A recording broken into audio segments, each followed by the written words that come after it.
व्यवसाय करायच्या आधी माझ्या आईने एक सल्ला दिला होता की राहुल, व्यवसाय करत असताना महत्त्वाची गोष्ट जी तू टिकवली पाहिजे ती म्हणजे क्वालिटी आणि शुद्धता. आज मार्केटला 90% वरती जे कंपन्या आहेत, 90% आसपास, या सगळ्या पाम ऑइलपासून कुल्फी आईस्क्रीम बनवत असतात. म्हणजे त्यात ट्रान्स फॅट असतो आणि ट्रान्स फॅट डायरेक्ट हार्ट अटॅकपर्यंत तुम्हाला तो नेऊन पोचवतो किंवा डायबिटीस तो 100% होतो. तर आई म्हणली तसं काही करायचं नाही आपल्याला. जे करायचं ते शुद्धतेने कर, क्वालिटीने कर, प्रामाणिकपणे कर. हा आईने दिलेला विचार मी पुढं नेला आणि कुल्फी तयार करताना 100% दुधाची आणि फ्रूट पल्प ह्या दोन्हीचा संगम करून ती कुल्फी तयार केली. ती लोकांना आवडली. मालकाचं जेवढं जास्त लक्ष तेवढं जास्त प्रॉफिट, जेवढं कमी लक्ष तेवढं कमी प्रॉफिट. पण काय म्हणतो की जैन लोक असेल, मारवाडी लोक असेल किंवा सिंधी लोक, यांच्या रक्तात बिझनेस आहे. बरोबर. मी प्रॅक्टिकलमध्ये म्हणतो रक्तात बिझनेस कसा असेल, रक्तात बी पॉझिटिव्ह असेल, ए पॉझिटिव्ह असेल, निगेटिव्ह असेल काही, तर रक्तात काही नसतं. बिझनेस हा डोक्यात असतो, तुमच्या संगतीवरती असतो, मला काय वाटतं. आणि सर्वात महत्त्वाचं कळालं की आपली लायकी म्हणतो किंवा काय म्हणा, आपली लायकी पेपरवरती असते. तुमचं पेपर बोलला पाहिजे. म्हणजे इव्हन तुमचं बॅलन्स शीट जेव्हा तुम्ही त्या दाखवतो आपण, तर त्यावेळेस तो सांगतो की आम्ही तुम्हाला 10 लाखाचं लोन देऊ शकतो. तर तुमची लायकी 10 लाखाचीच असते. आता आपल्या मुलांचं काय झालं सर माहिती का, अर्धा आयुष्य वर्गणी मागण्यात जाणार आहे. शिवजयंती आली, गणेश उत्सव आला, दहीहंडी आली. आता तुम्हाला मुंबईचं चांगलं माहिती आहे. म्हणजे मंडळामध्ये तुम्हाला एक तरी जैन माणूस दिसतो का अध्यक्ष? एक तरी सिंधी माणूस दिसतो का? ते वर्गणीदार असतात. तुम्हाला महावीर जयंती वर्गणी मागणार एक तरी माणूस दिसतो का? तर ह्या समाजाकडून आपण शिकलं पाहिजे. आणि माझं मुलांना तर मानणं आहे की सामाजिक कार्य कुणी करावं ज्याच्याकडे खूप पैसे आहेत. पण घरावर पत्रा आहे, घरी आई धुणं भांडी करत असते आणि हा जर सामाजिक कार्य करत असेल ते सामाजिक कार्याला शून्य किंमत आहे.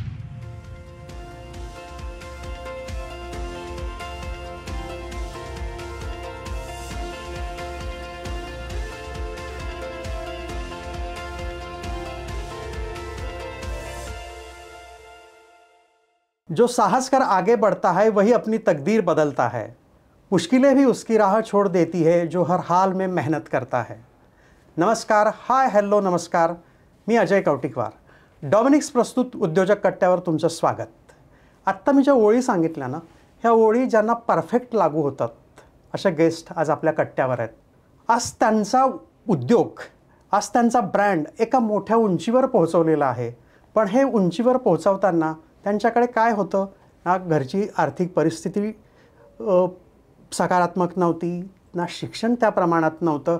काय होतं तर एक मोठं स्वप्न होतं आणि त्या स्वप्न पूर्ण करण्यासाठी कठोर मेहनत करण्याची त्यांच्याकडे एक प्रचंड मोठी अशी इच्छाशक्ती होती. आणि त्याच इच्छाशक्तीच्या जोरावर त्यांनी हा ब्रँड, लाडाचा ब्रँड तयार केला आहे. अर्थातच मी बोलतोय लाडाची कुल्फी या ब्रँडचे संचालक राहुल पापळ सर यांच्याबद्दल. सर, तुमचं उद्योजक कट्ट्यावर खूप स्वागत. थँक्यू. आता कडक उन्हाळा आहे, सगळ्यांना आठवण आईस्क्रीमची, कुल्फीची अशी सगळी येते, कायम आठवण येते. एवढं ग्राहकांचं लाडाच्या कुल्फीवर का प्रेम आहे?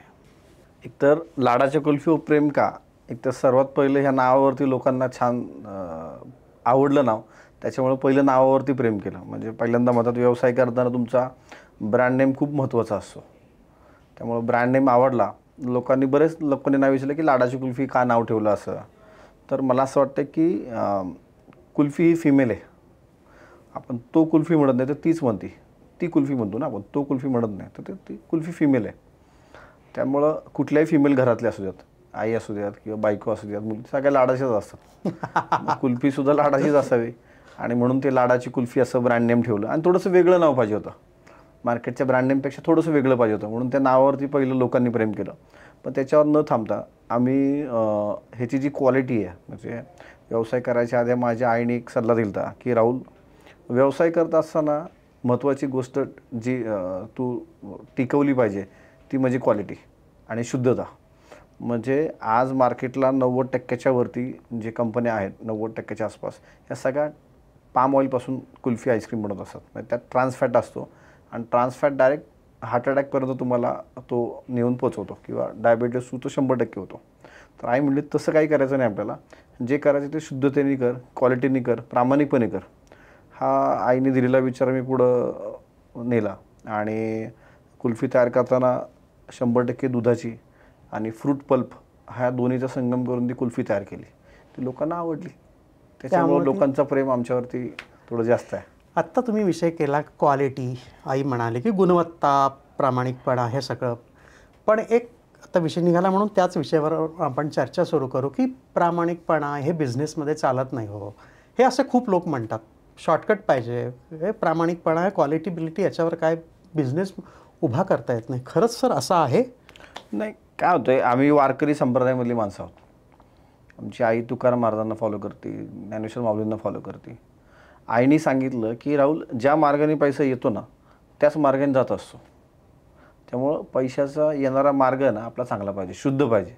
त्यामुळं सर आमच्या घरात अख्ख्या खानदानामध्ये डायबिटीज कोणाला नाही.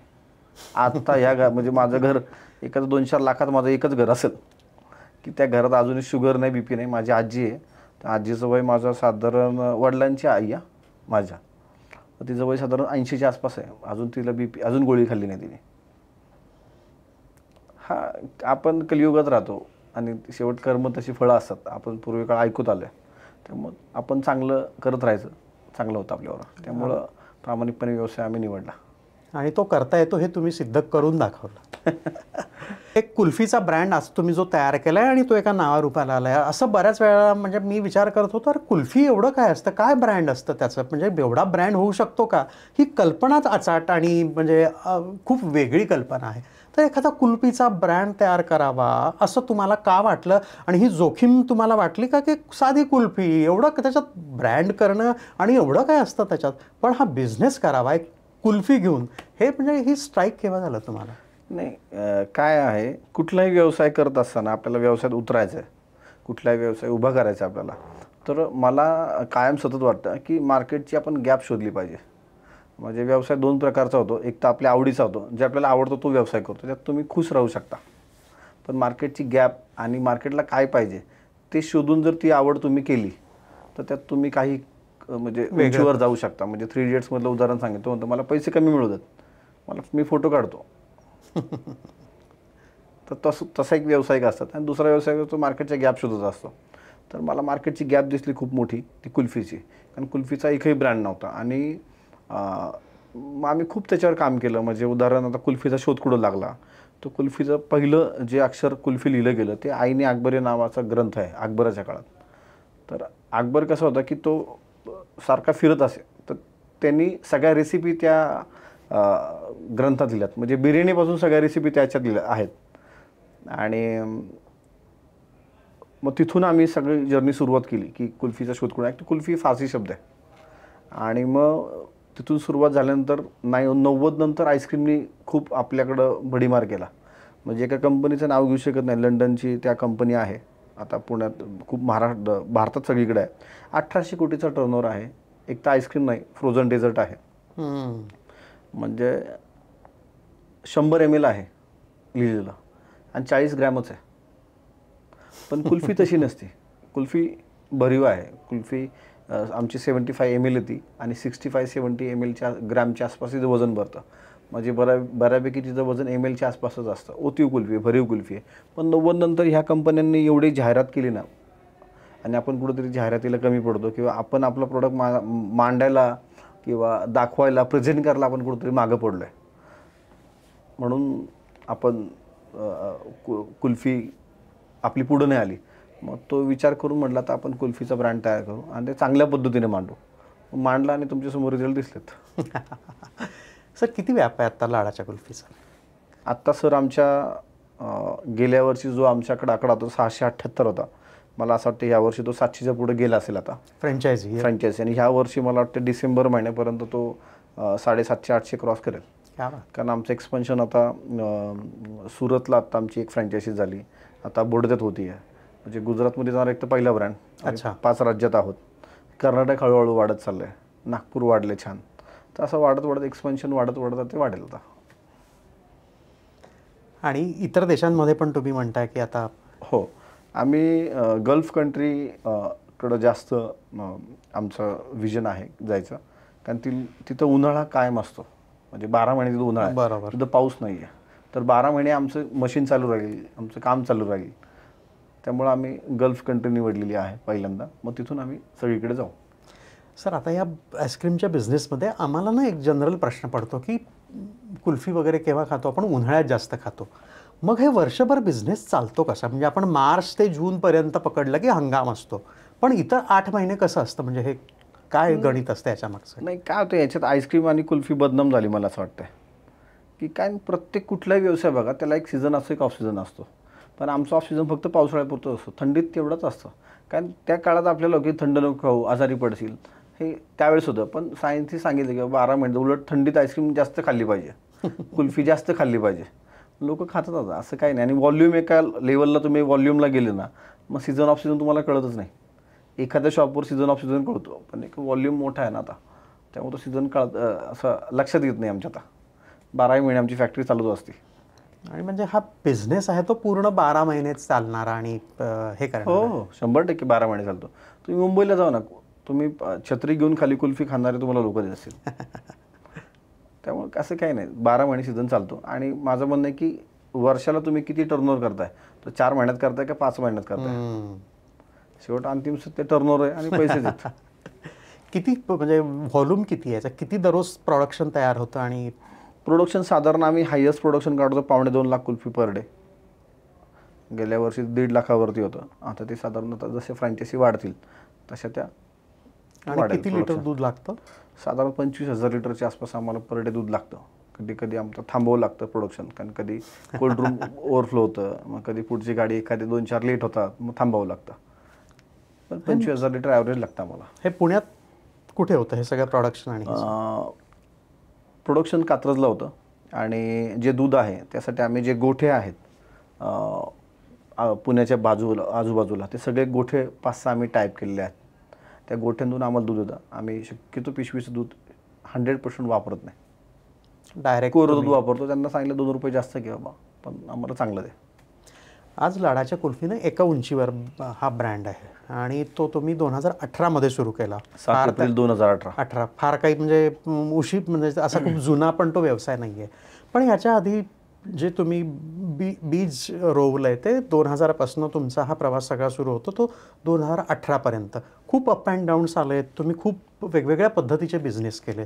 तर या सगळ्या 18 वर्षाच्या प्रवासाने तुम्हाला काय शिकवलं? काय टेकअवेज सगळ्यांना तुम्ही देऊ शकाल? किती महत्त्वाचा आहे हा प्रवास? तोच प्रवास खरं महत्त्वाचा आहे. तो प्रवास करायला आता लोक नाही म्हणतात. कारण एका सीझनमध्ये धंदा नाही झाला की लोक शटर बंद करून निघून जातात. तर 2001ला माझा प्रवास जेव्हा चालू ना, खरं माझे जवळ संपर्क जो आला ना, म्हणजे जेव्हा मी FMCG मार्केटमध्ये आलो किंवा जे सेल्स म्हणून काम केलं, तर माझा संपर्क आला चौधरी लोकांशी, जी राजस्थानी प्युअर कोर जी लोक आहेत त्यांची जो संपर्क आला. आणि ती लोक कशी राहतात, तर त्याच दुकानात राहणार, ते तिथंच दुकानाचं भाडं आहे, तर घराचं भाडं एक्स्ट्रा जाईल म्हणून तिथंच राहणार, ॲडजस्टमेंट करणार, प्रचंड कष्ट करणार. हे सगळं मी बघितलं ना. म्हणजे त्यावेळेस आम्हाला चेक द्यायचे ना, तर त्या काळी मला असं वाटतं शुक्रवारचा फ्रायडेचा चेक द्यायचा, तो शनिवारी बँकेत जायचा, तो क्लिअर व्हायला सोमवार मंगळवार लागायचा त्यावेळेस. तर ते ठरून शुक्रवारी चेक द्यायचे, का तर त्यांना चार्जेस पैसे वापरायला मिळाले. एवढी ती चिकाटी त्या लोकांना होती. त्याच्यानंतर काही जैन समाजातली लोकं आली, सिंधी समाजातली माझे मित्र झाले. कारण मी म्हणतो ना की आपण काय म्हणतो की जैन लोक असेल, मारवाडी लोक असेल किंवा सिंधी लोक, यांच्या रक्तात बिझनेस आहे. बरोबर. मी प्रॅक्टिकल म्हणून म्हणतो रक्तात बिझनेस कसा असेल? रक्तात बी पॉझिटिव्ह असेल, ए पॉझिटिव्ह असेल, निगेटिव्ह असेल काही, तर रक्तात काही नसतं. बिझनेस हा डोक्यात असतो, तुमच्या संगतीवरती असतो. मला काय वाटतं, मी त्या लोकांवर जास्त फिरलो, जास्त थांबलो, मला व्यवसाय कळला.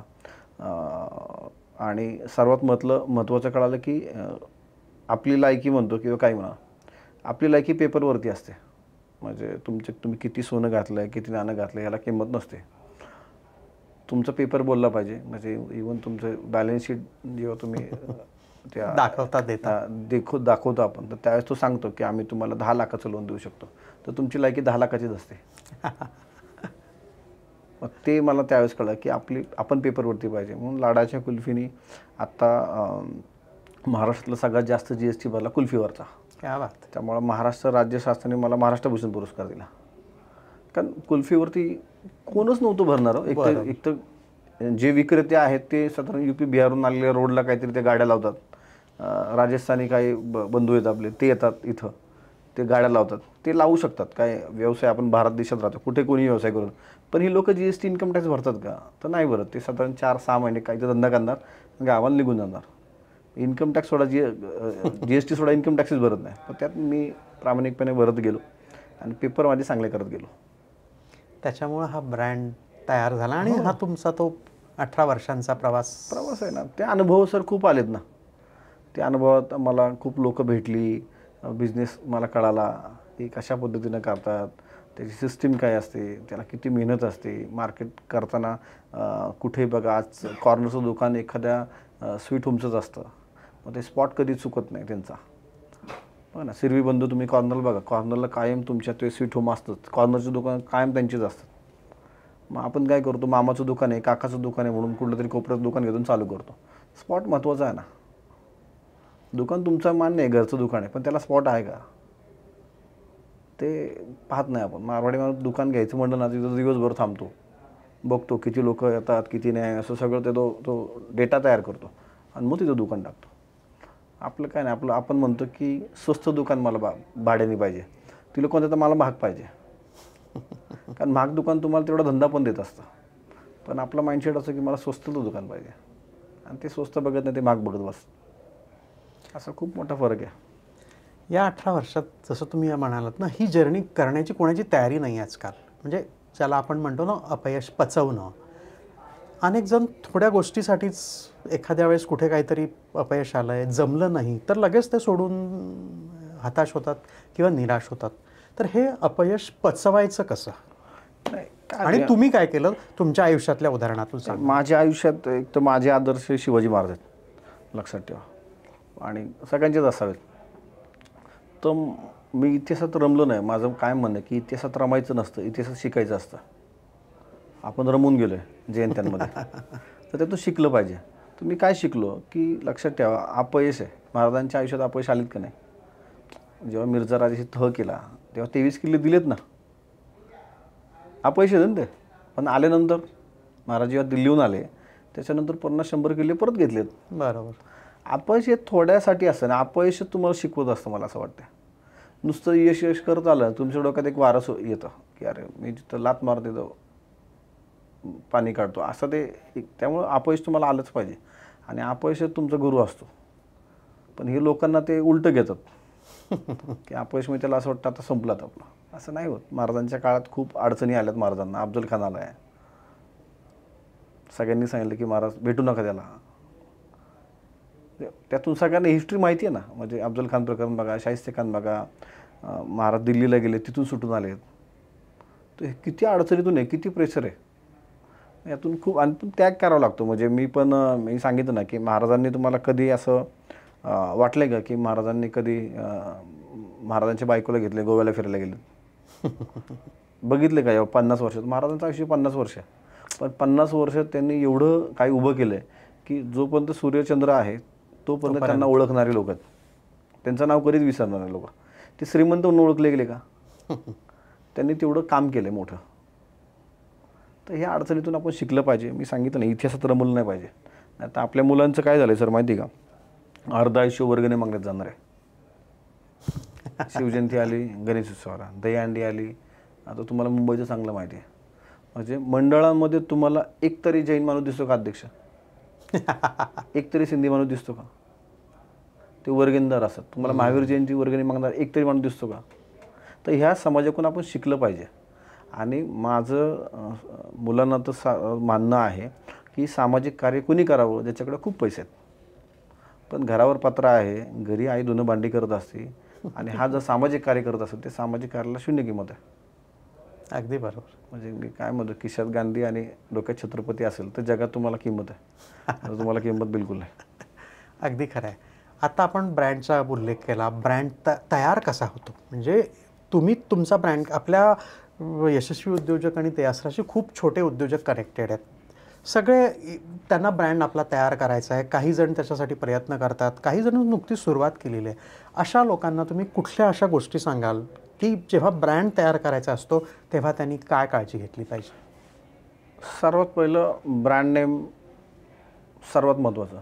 बऱ्याचशा ब्रँडच्या चांगल्या ब्रँडच्या बाबतीत असं झालं आहे की तुम्हाला चांगलं वाटलं ना म्हणून ठेवलं आहे, नंतर चालतं का नाही बघू, नंतर रजिस्टर करू, पण 2-3 वर्ष झाल्यानंतर कळतं अरे हे नाव रजिस्टर आहे दुसऱ्याच्या नावावरती.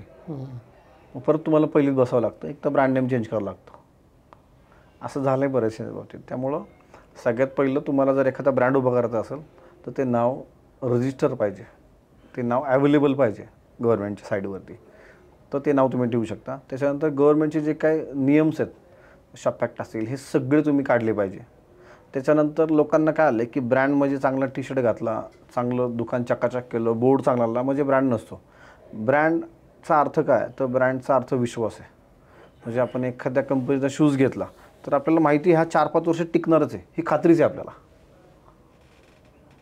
म्हणजे उदाहरण लाडाची कुल्फी खाल्ली की सर्दी खोकला होणारच नाही, हे 100% माहिती आहे लोकांना, हा विश्वास आहे. त्याला ब्रँड म्हणतात, त्याला R&D म्हणतो आपण. किंवा कुठलाही प्रोडक्ट, आता कुल्फी मी काढली, कुल्फीवरती 8 वर्ष काम केलं आहे मी. म्हणजे हिला दूध किती पाहिजे, पल्पचा बॅलन्स किती पाहिजे, ती कशा पद्धतीनं डेव्हलप केली पाहिजे, ह्याच्यावर प्रचंड काम केले ना मी. आता आपलं काय आलं की थोडंसं काय बनवलं की लोकांना असं वाटतं मला सगळं काही येतं. आणि आता का ब्रँडचं मध्ये तर वारच होतं. म्हणजे मग 2018 नंतर किंवा लॉकडाऊन नंतर एवढे ब्रँड आले तसे गेले. त्याच्या मागं काय, त्यांच्याकडं काय R&Dच नाही, SOPs असतात ब्रँडला खूप, तर ते नाहीच नाही कोणाकडे. ह्या सगळ्या सिस्टीम्स तयार केल्या खूप सारे, म्हणजे मी लिहून काढलेले 106 नियम आहेत. ब्रँड उभं करायला काय काय लागतं. निदान संध्याकाळी शटर बंद करताना माझ्याकडं आत्ता माझं ऑफिस बंद करताना तरी 12 वाजता कळतं की कुठल्या फ्रँचायझीने किती स्टॉक घेतला आहे, किती स्टॉक विकला आहे आणि त्याला किती पैसे मिळालेत, हे मला रात्री 12 वाजता कळतं. काही जणांचं एकच दुकान असं तरी त्याला आपल्याला किती कॅश फ्लो आला आहे, किती बँकेत पैसे आहेत, अकाउंट बघत नाही आपली लोक. अकाउंटिंग कोण ठेवतं का? त्या मालकाला असं वाटतं की आपल्या मराठी माणसांना अकाउंटंट ठेवायचंच नाही. बरेच लोकांचे अकाउंटंट मला दिसलंच नाही, ते कळतं की आम्हाला ते याच्यावर. तसं नसतं. दर आठवड्याला तुम्ही बघितलं पाहिजे की लॉस प्रॉफिट बघितलं पाहिजे, आठवड्यात कुठे आहे आपण ते पाणी पार डोक्याच्या वरती आता मग आपल्याला कळतं की आपण लॉसमध्ये.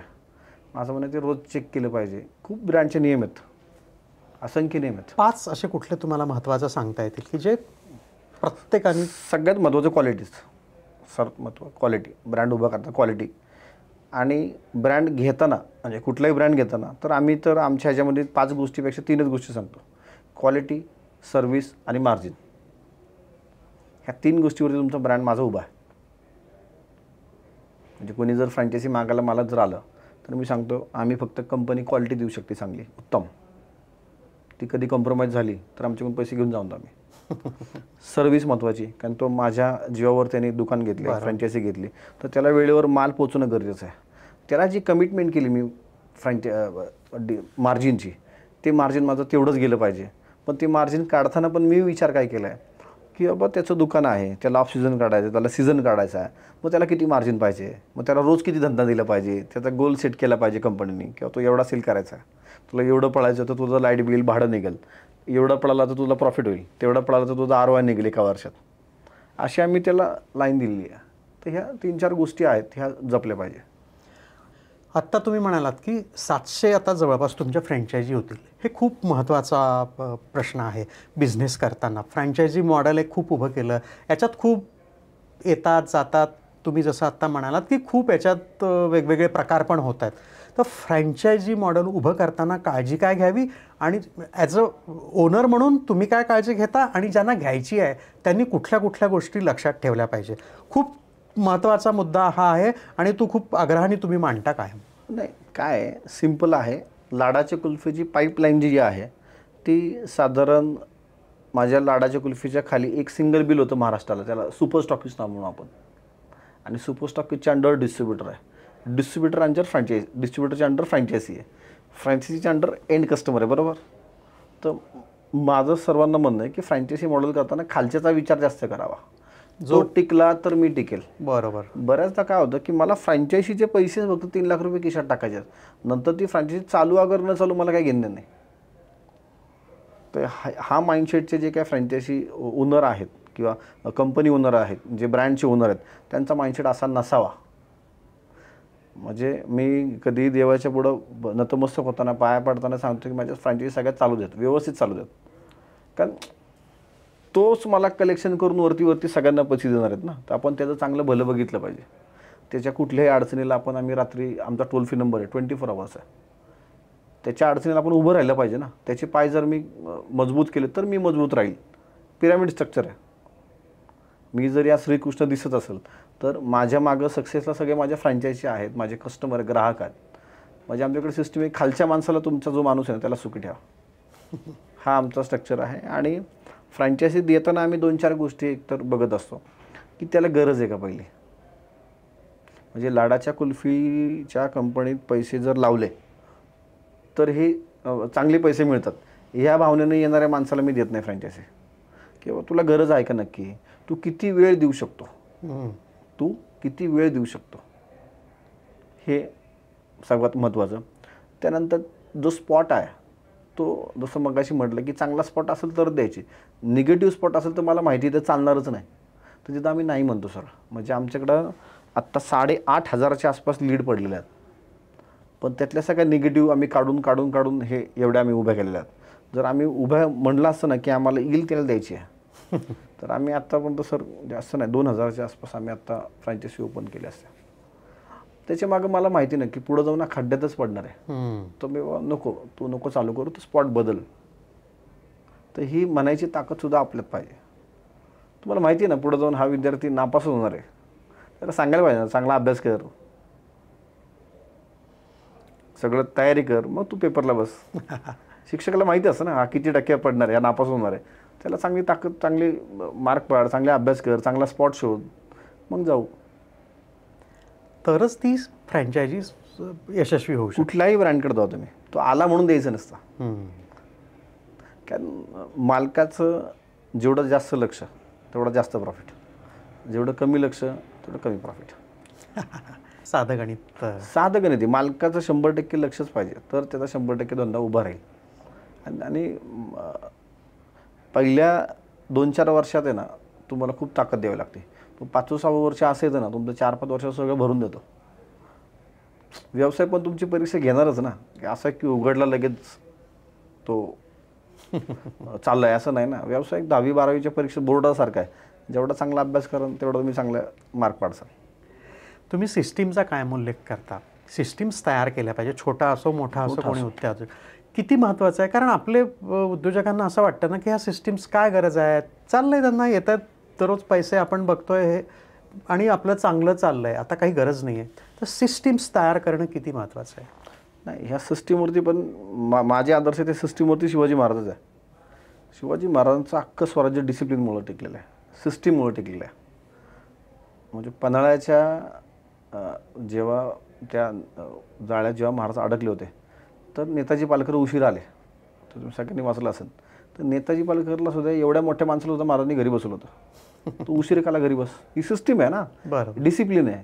की तुला 2 वाजता सांगितले तू ये, तू 4 वाजता आलाय. तू 4 वाजता आल्यामुळे एवढं मोठं नुकसान झालंय की प्रतापराव गुजरांचं बघू की तू बेलोर खान त्याला तू मारायचा होता, त्याला तू सोडलं का माझ्या परमिशननुसार? सिस्टीम काय आहे, तू मला विचारायचं होतं की याला सोडू का, SOP होती ना ती. तू माझी परमिशन घेतलं का? तुम्ही मला तोंड नका दाखवू देऊन त्याला मारत नाही. रागारागात गेले ते 7 जण वीर दौडले 7 आणि तो प्रकार घडलेला आहे. तर यातून मी काय म्हणतो, इतिहास रमायचं असं शिकायचं असतं. मग त्या इतिहासातून मी शिकलेलो आहे आणि माझी कंपनी उभी आहे. हे माझं स्वराज्यच आहे ना, लाडाच्या कुल्फीचं एक स्वराज्य आहे. ती सिस्टीम कायम टिकते आणि तुमचे SOP चांगल्या पाहिजे. तेच इतिहास घडवू शकतात, तेच इतिहास घडू शकतात. नाही तर तुम्ही बघू जर तर वरती विषय होत नाही. आणि आपल्याला काय होतं की एक मोठा व्यावसायिक झाल्यानंतर त्याला असं वाटतं मला सगळं येतं, अकाउंटंटची काय गरज आहे. महाराजांच्या मंत्रिमंडळात सुद्धा 8 जण होतेच ना, 8-10 जण होतेच ना. म्हणजे महाराजांनी जो त्यातला जो तज्ज्ञ आहे तो माणूस ठेवला होता. आता माझ्याकडे अकाउंटंट आहे, HR आहे, सेल्स टीम आहे, ह्या सगळ्या टीम्स आहेत ना. बरोबर. ह्या टीम्स आपण तुम्ही जसं वाढताय तसं ह्या टीम पण वाढल्या पाहिजे. मी म्हणत नाही की पहिल्याच दिवशी सगळा तुम्ही हा लावा जमा करा. कारण महाराजांच्या स्वराज्यावर असताना छोटं स्वराज्य होतं, त्या मित्रच होते सगळे. नंतर त्यांना पोझिशन दिलेलं आहे. बरोबर. तर लोकांचं काय होतं की पहिल्याच दिवशी मग HR सेल्स हे नाही, टप्प्याटप्प्यात तुम्ही वाढव. पण हे जसं वाढत आहे तशी तुमची टीम पण वाढली पाहिजे. सर कुठलाही बिझनेस करताना आणि तुम्ही ज्या क्षेत्रात काम करतायत त्याच्यात हे खूपच टीम तयार करणं. टीम तयार करणं. आता लोक उद्योजक काय म्हणतात ना, आम्हाला चांगली माणसं मिळत नाहीत. माणसं म्हणतात आम्हाला काम मिळत नाही. ज्यांना काम मिळतं ती माणसं टिकत नाहीत. हा म्हणजे उद्योगातला मोठा प्रॉब्लेम आहे. तर कसं यातनं ओव्हरकम करायचं, मार्ग कसा काढायचा याच्यात? नाही, मार्ग तुम्ही किती आत्ता सगळ्यांना एकदम मोठा प्रॉब्लेम आहे स्टाफचा, पण आमच्या ह्याच्यात तो कमी आहे, थोडासा कमी. का की त्या माणसाला जोपर्यंत आम्ही 10-15 ट्रेनिंगच देतो, ही कंपनी कशी उभी राहिली आहे, कशा स्किल्स आहेत, ते तुला काय पाहिजे, तुला किती पगार पाहिजे, आम्ही विचारतो. आम्ही आमचा पगार सांगितलं, तुला किती पगार पाहिजे. तो म्हणलं मला 50,000 पाहिजे. ठीक आहे, 50,000. मग तुझं 50,000चं असं काम आहे.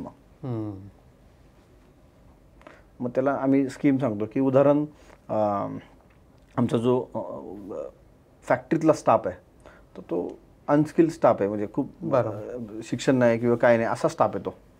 तर त्या स्टाफला घेतलं आणि मी सगळ्यांना सांगितलं की बाबा प्रत्येक 15 वर्षाला मी तुम्हाला 9 लाख रुपये देणार. अच्छा. हां, प्रत्येकाचा मेडिक्लेम काढला. प्रत्येकाच्या शाळेचं शिक्षण ज्यांची मुलं आहेत त्यांचा खर्च मी घेतलेला आहे. अच्छा. हां, 9,15,000. आता तुम्ही विचार करा, 9 लाख तुम्ही एका मेंबरला कशी देसाल. तर त्याच्या मागं अकाउंटेबिलिटी आहे किंवा त्यांच्या मागं प्रोसेस काय आहे की त्यांना मला 8,000 पगार द्यायचा होता, तो मी 15 दिला. बरोबर. 1,000ची मी म्युच्युअल फंडमध्ये SIP लावली. 1,000 तुम्ही 15 वर्ष ठेवले, ते 9 लाख रुपये होतात. काही जणांचे 7 वर्ष झालेत, ते म्हणतात 8 वर्ष मला 9 लाख मिळणार आता. बरोबर. टिकून राहतो. दुसरे 1,000 रुपये मी त्याच्या मेडिक्लेममध्ये घातले. 12,000 रुपयाचा मेडिक्लेम काढला, म्हणजे मी सिक्युअर राहिलो. आता काम करून तो साहेब पाय तुटलाय माझा, मला आता 2 लाख रुपये पाहिजे. तो अचानक खर्च आपल्यावर येतो. त्यामुळे ती एक सिस्टीम केली. तिसरी सिस्टीम केली की कुठल्याही पुणे महानगरपालिकेच्या शाळेत आजही 5,000 बस होतात एका मुलाला, खूप होतात. त्याच्याकडे 2 मुलं असतात. मी 1,000 रुपये ऑलरेडी पगार त्याला कमी दिला आहे, ते 12,000 रुपये असतात. त्याचे शिक्षण, त्याचं मेडिकल आणि त्याचं फ्युचर, या तिन्ही गोष्टी मी 3,000 रुपयात कव्हर केल्या. क्या बात आहे. मी आले त्याला फॅसिलिटीज आहे आमच्याकडं. मेडिकल, शिक्षण आणि पुढं 15 वर्षांनी तुला 9 लाख रुपये. क्या बात. हे मिळणार. खूप चांगली आयडिया, ट्रिक सांगितली तुम्ही सगळ्यांना. नाही, काय होतंय, त्याला सांभाळलं तर आपण तो शेवट त्याच्या नशीब येतो. आपला राहील न राहील तो त्याचा प्रश्न, पण आपल्या पद्धतीने कसं आपण त्याला चांगलं देऊ हे आपल्याला कळायला पाहिजे. आणि ही स्किलच आहे आता, माणसं सांभाळणं ही आता हे एक वेगळी स्किल आता डेव्हलप करायला लागेल किंवा याच्यासाठी एक कोर्स तयार करायला लागला आता. अशी परिस्थिती आता मालकांसाठी. सर तुम्ही जसं म्हणालात ना, जयंत्या, पुण्यतिथ्या, आता खूप लोक या सोशल मीडियावर वेळ घालवतात. म्हणजे वेल्थ क्रिएशन हे ज्याला म्हणतो ना, म्हणजे इतर सगळ्या गोष्टींवर आपण प्रचंड वेळ घालवतो, पण वेल्थ क्रिएशन, आपल्या स्वतःचं कुटुंब एक उभं करणं, स्वतःचं व्यक्तिमत्व घडवणं, त्यात आर्थिक दृष्टी आपण सक्षम होणं, याकडे आपली मुलं जी आहेत ती फार कमी लक्ष देतात आता. तर त्या लोकांना तुम्ही काहीतरी सांगितलं पाहिजे. काय होते सर, एक तर आपला मेंदूच गुगल चालवतोय सर. आपण स्वतः काहीच नाही करत, सगळा कंट्रोल गुगलकडे. आता मला आणि आता AI म्हणजे काय, ज्यावेळेस मला पत्ता शोधायचा असतो ना, मला असा आनंद वाटायचा की मी कोणाला रिक्षाला विचारायचो, हे पत्ता कुठे हवा, तो बोलणं व्हायचं. आता काय गुगल टाकली, कोणाशी बोलणं बंद झालंय. जे पाहिजे तुम्ही गुगलशीच बोलता. नाही तर आपण कशी पुस्तकांशी बोलायचो. मी तुम्हाला विचारायचो की बाबा मला हा संदर्भ पाहिजे, कुठलं पुस्तक वाचू. फोन तरी व्हायचे ना आधी, मला जे आठवतंय ते. आपण पुस्तकं चाळायचो. आता पुस्तकं कुठं चालतो आपण, आता मोबाईल चालतो आपण. कुठलं हॉटेलला जायचं आहे की रेटिंग बघतो आपण स्वतः डोकं लावत नाही. म्हणजे मी जेव्हा कुठल्याही भागात जातो ना, तर मी हमखास रिक्षाला विचारतो तिथलं चांगलं हॉटेल कुठलं आहे, तो परफेक्ट सांगतो. गुगल खोटं सांगेल, खोटे रिव्ह्यू आता आलेत. पण रिक्षाला खोटं नाही बोलणार. त्याला सांगितलं ना मला अशी खानवळ पाहिजे, घरगुती छान चमचमीत जेवण पाहिजे, साधं हॉटेल पाहिजे, तो परफेक्ट सांगतो. त्यामुळं आपण काय झालं आहे की आता आपली जीवनशैली सगळी बदलली. आपण फास्ट फूडवरती गेलो आहे. म्हणजे आजही सर मी 9 ते 10 मध्ये झोपतो. आजही डिसिप्लिन. 9 ते 10ला मी झोपतो. सकाळी 5 वाजता उठतो. 5 ते 6:30 मी फिरून येतो. 6:30ला माझ्या मुलीला उठवतो, तिला आंघोळ घालतो, मग तिला मी शाळेत सोडतो. ही सिस्टीम आहे की आपण झोपाच्या टायमिंगच काय केलं मुलांनी आता 2, 3 किंवा मॅक्सिमम 4, 5 असा पण काय मुलांचा टायमिंग आहे. जेवायचे टायमिंग बदललेत. गावाकडं जर तुम्ही बघितले तर गावाकडं मला असं आठवतं की 8 वाजता लोक झोपतात. म्हणजे 6 वाजता जेवून अंधार झाला की लोक झोपलेली असायची. सकाळी 4 वाजता 4:45 12 म्हणजे मध्यरात्र त्यांच्यासाठी, आणि 4 वाजता उठायची आणि ती शेतीच्या कामाला लागायची. पण ही सिस्टीम बदलली ना. आपण आता भाकर खातो का? आत्ताची मुलं खातात का? गहूच किंवा जनरली ब्रेड, जे काय आता प्रकार आता जे बेकरीचे वाढलेत, मैदा, तेच चालू आहे. त्यामुळं तुम्ही काय खाता तशीच गाडी चालती, मला असं वाटतं. कारण तुम्ही चांगलं जर पेट्रोल गाडीत टाकलं ते गाडी स्मूथ चालते. बरोबर. आपण ते पेट्रोल कधी पण भेसळ टाकतो, कधी खातो, कधी काय करतो. आणि संगत पण आपली मुलांची आता तशी नाही राहिली. एक शिस्त पाहिजे, शिस्त पाहिजे, वेल्थ क्रिएशन. तर मग आणि संगत पाहिजे सर. तुम्हाला व्यावसायिक व्हायचं ना तर आपल्या लायकीपेक्षा मोठ्या माणसात बसलं पाहिजे. म्हणजे मी सर आत्ता पण मी सकाळी 7ला आलो ना, मी लेमन टीला आमची मीटिंग होती. खूप मोठे व्यावसायिक होते. म्हणजे प्रत्येकाचा टर्नओव्हर 200-300 कोटी होता. त्यात मीच होतो. म्हणजे आपल्या मोठ्यावर काय राहिलं की आपण छोटं आहोत याची चांगली जाणीव होते. आणि ज्याला व्यावसायिक व्हायचे ना तर त्यांनी व्यावसायिकांच्या संदर्भात त्यांना भेटलं पाहिजे, ती पुस्तकं वाचली पाहिजे. सोशल मीडियाच वाईट आहे का? मी म्हणतो सोशल मीडिया चांगला आहे. बरोबर, त्याचा चांगला वापर केला पाहिजे. आपण काय करतो, त्याचा वापर चांगला नाही केलो. चांगला वापर करा ना. तो वापर नाही आहे. आणि मुलांना म्हणजे आत्ता जर बघितलं तर आता 20-22 वर्षात मुलांना डायबिटीस तयार झालेत आता डेव्हलप. म्हणजे हेल्थ हा इश्यू वेगळाच आहे. कारण सांगितलं जसं की झोपेच्या वेळी बदलल्यात, बरोबर, खायच्या वेळी बदलल्यात, हे सगळं जपलं पाहिजे. हेल्थ नसेल तर वेल्थ तुम्ही कशी क्रिएट करणार? हो, 100%. त्याच्यामुळे डिसिप्लिन आवश्यक आहे. 100%. आता हे जे तुम्ही नेटवर्किंगचं सांगितलं, किती आवश्यक असतं नेटवर्किंग छोट्या उद्योजकांना. नाही तर ते आपल्याच याच्यात रमून जातात. किंवा बघणं, नवीन गोष्टी शिकणं, सतत शिकत राहणं. आता तुम्ही म्हणालात म्हणजे लोकांना वाटतं की तुम्ही काय, म्हणजे काय तुम्हाला गरज नाही आता शिकायची किंवा नवीन बघायची. किती महत्त्वाचं आहे हे शिकणं सतत. नाही, सतत शिकणं सर गरजेचं आहे. अपडेट होणं गरजेचं आहे. 2-3 कंपनी आपल्या तोंडासमोर आहे. उदाहरणं बरीचशी तीच देतात. नोकियाचा फोन आहे, अपडेट नाही झाला, बंद पडली कंपनी. बरोबर का नाही? अशा खूप साऱ्या कंपन्या अपडेटच झाल्या नाहीत, त्यामुळं बंद पडल्यात. आता लाडाची कुल्फीचा फूड कार्ट तयार झाला होता. फूड कार्टवर आम्ही चांगलं डिझाईन केला, तो पॅगोवरती कन्वर्ट केला, किऑस्क मॉडेल काढलं, शॉप मॉडेल काढलं. आत्ता भारतातलं सर्वात पहिलं वेंडिंग कुल्फीचं मशीन मी तयार केलं. अच्छा. हां, आता 10 दिवसांनी त्याचं लॉन्चिंग आहे. अपडेट आहे ना. बरोबर. तुम्ही स्कॅन करा, कुल्फी खालून येईल. मी जस्ट विचार केला होता की जर ATMला जाऊन खालून जर पैसे येत असतील तर मला असं वाटतं अशी कुल्फी आली तर किती भारी वाटेल. म्हणजे ATMमध्ये पैसे काढताना मला सुचलेला विचार होता. बरोबर. आणि तो सुचला होता 2019ला. पण मी खूप कंपन्यांशी बोललो, अरे असं काय होईल का, मला मशीन करून देईन का? तर ते मशीन आता तयार झालं आहे. 10 दिवसांनी काही पुण्यातल्या भविष्यात गुजरातमध्ये मॉलमध्ये दिसतील तुम्हाला. ते विचार आहे ना, अपडेटेड विचार आहे. सतत नवीन शिकत राहणं आणि अपडेट करत राहणं. सतत विचार करणं, मार्केटची गरज काय आहे, भविष्यात बदलणार आहे, काळानुसार बदलतं ना. मग आधी आपल्याला अमिताभ बच्चन आवडायचा, आता आवडतोय का तो? आता कोणतरी नवीन हिरो आला आहे. आधी हेमा मालिनी आवडायची, आता नवीन आलेली आहे. ते अपडेटच आहे ना आपल्या विचारात सुद्धा. बरोबर. मग आपल्या व्यवसायात पण तसा अपडेट पाहिजे. ते आपण अपडेट करत नाही. पुढची जी 5-7 वर्ष आहेत ती तुम्ही कशी पाहता? काय स्किल्स मुलांनी शिकायला पाहिजे? कुठल्या गोष्टींवर लक्ष द्यायला पाहिजे ज्यांना बिझनेसमध्ये उत्तम काम करायचं, यशस्वी व्हायचं? एक तर बिझनेसमध्ये काम करायचं असेल ना कोणाला, तर एक तर 10वी-12वी नंतर ना सर त्यांनी संध्याकाळी काही ना काही व्यवसाय करावा किंवा त्यांनी नोकरी करावी. ज्या व्यवसाय त्याला करायचा ना त्याच्यात त्यांनी पार्ट टाईम नोकरी तरी करावी 5 वर्ष. इंटर्नशिप ज्याला म्हणतो किंवा अशा गोष्टी केलीच पाहिजे ना. तर तुम्ही ज्या दिवशी तुम्हाला आवडत्या क्षेत्रामध्ये तुम्ही काम करताना, आणि काम करताना मालक म्हणून करा. नुसतं काम करू नका. आमच्या आजी एकदम भारी आहे. आमची आजी म्हणायची की राहुल, कामगार जेव्हा तू कामाला लागशील ना तेव्हा मालक म्हणून काम कर, आणि मालक होशील तेव्हा कामगार म्हणून काम कर. असं उलटं सांगायची ते. खरंच आहे ना. तुम्ही जेव्हा कामाला लागतं, मालक म्हणून जेव्हा काम करतो तेव्हा तो बिझनेस कळतो.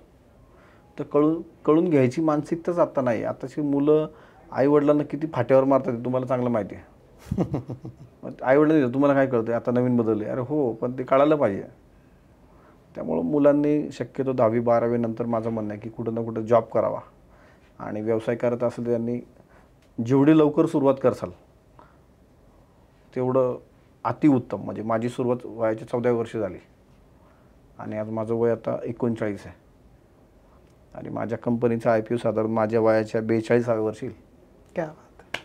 आणि आत्ताची परिस्थिती अशी आहे की लोक 28-30ला लग्न करतायत तरीसुद्धा तो म्हणतात मी कुठं सेटल होऊ, मग त्याला मुलं कधी होणार, मग तो कधी सेटल होणार. म्हणजे हे वयाची जी लांबड चालली ती सगळं गणित बिघडतं. मी म्हणतो माझं वय 39 आहे, मी आता मला आता 8 वर्षाची मुलगी आहे, 2 वर्षाचा मुलगा आहे. एक वय झालं तरी केस पांढरी झाली तरी तो म्हणते मी आता काय धंदा करू, सेटल व्हायचे अजून मला. तर तुम्ही व्यवसायात लवकर पडलं पाहिजे. भले तुम्ही काही पण करा आणि जेवढे तुम्ही पटकन यशाल तेवढं तो पटकन यश मिळतंच. लवकर आलं पाहिजे व्यवसायात. मी तो 14-15 वर्षाला आलं पाहिजे. अंतिम सत्य पैसेच आहेत. म्हणजे मी आज 8वी 3 वेळा नापास झालेलो आहे, पण माझ्याकडे HR आहेत, MBA केलेली माणसं आहेत, ती माझ्याकडे कामालाच आहेत ना. त्यामुळं शिक्षण कुठेही व्यवसायाला काय आडवं बिडवं येत नाही असं मला कधी. इच्छाशक्ती पाहिजे. इच्छाशक्ती पाहिजे ना. कुठलाही व्यवसाय यशस्वी करायचा असेल तर पाहिजे फक्त भांडवल, पैसा, जागा, ब्रँड याच्यावरच फक्त कुठलाही व्यवसाय यशस्वी होऊ शकत नाही. तो जर यशस्वी करायचा असेल तर त्याच्यासाठी तुमच्या डोक्यात एक आग पाहिजे, स्वप्न पाहिजे आणि ते स्वप्न पूर्ण करण्यासाठी जिद्द पाहिजे आणि त्याचंच उदाहरण म्हणजे राहुल पापळ आहेत. या सगळ्या पॉडकास्टमधनं तुम्ही काय शिकलात ते आम्हाला नक्की कळवा आणि या अशाच पॉडकास्टसाठी यशस्वी उद्योजकचं YouTube चॅनल सबस्क्राईब करा. धन्यवाद सर, तुम्ही आलात. खूप खूप धन्यवाद. थँक्यू.